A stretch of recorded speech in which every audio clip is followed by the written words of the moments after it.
We have the front vowel, center vowel, and the back vowel sound. I am asking you. When the day breaks in the morning and the sun comes out. Learning about the speech production is so much fun. Here are the descriptive speech diagrams 1 and 2. The vowel symbols are located at the proximate position for the tongue when saying them. All vowels are voiced, and the back vowels are produced with the lip rounded, while the front vowels are not.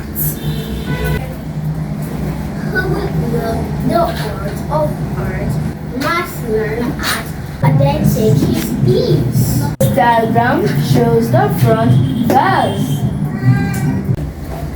So, next time you hear a vowel sound, you think about how it was produced. Thank you. You're learning. See you next time. Bye.